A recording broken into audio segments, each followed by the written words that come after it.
Elijah had always been different.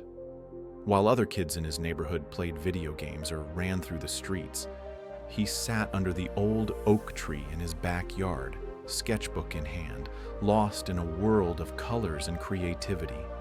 Ever since he was old enough to hold a crayon, he knew that art was his passion. He dreamed of painting murals that told stories, of creating pieces that evoked deep emotions. But not everyone believed in his dream. From an early age, Elijah faced criticism. His classmates mocked his drawings, calling them childish. Some sneered, "You'll never be a real artist." Even at home, he encountered skepticism. His uncle once said, "Art won't pay the bills. You should focus on something practical." The words stung, but Elijah tried to ignore them. Still, the negativity took its toll, planting seeds of doubt in his heart.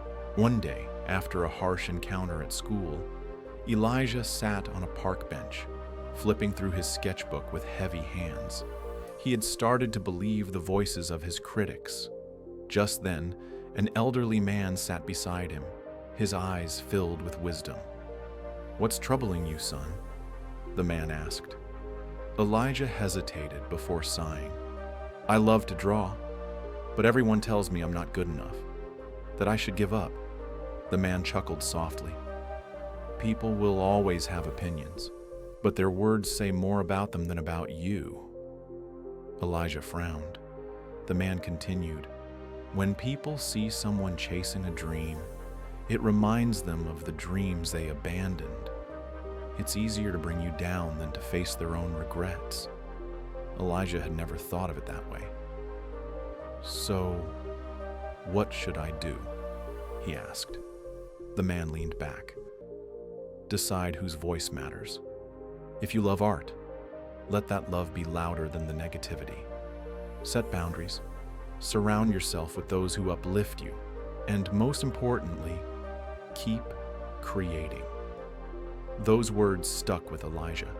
That night, he picked up his sketchbook with renewed determination. Instead of focusing on doubters, he sought out those who supported him.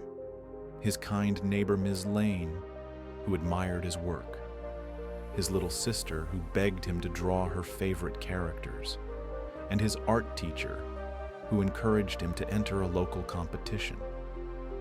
He also started visiting a local gallery, where he met aspiring artists who shared his passion. Their encouragement fueled him further. He kept a journal, writing down his goals to remind himself of his worth. Elijah also learned to set boundaries. When classmates mocked him, he simply smiled and walked away. He spent more time with friends who appreciated his talent and distanced himself from negativity. Slowly, his self-doubt lifted, replaced by confidence. Months passed, and Elijah worked tirelessly on a painting for the competition. He poured every ounce of passion into it, remembering the wise man's words whenever doubt crept in. He even shared his progress online, receiving encouragement from strangers who saw his potential. With each stroke, his confidence solidified. His room became filled with sketches and paintings, each a testament to his determination. When the day of the competition arrived, his heart pounded as he unveiled his piece.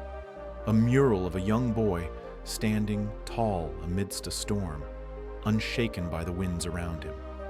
It spoke of resilience, of rising above negativity and standing firm in one's dreams. The judges were in awe. Elijah won first place. But more than the trophy, what truly mattered was the realization that he had risen above the negativity. His story spread, inspiring other young artists. Even some of those who had mocked him admitted they had been wrong. Some even asked for advice on pursuing their own artistic ambitions. His story was featured in local newspapers, and he was invited to exhibitions where accomplished artists recognized his potential. Years later, Elijah became a renowned artist, painting murals in cities around the world. He held workshops, teaching young artists how to navigate self-doubt and negativity.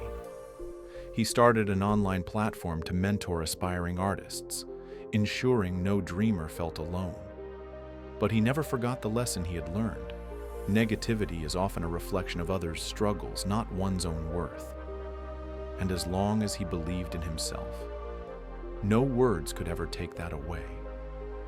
His legacy became one of hope, proving that with determination, passion, and self-belief, anything was possible.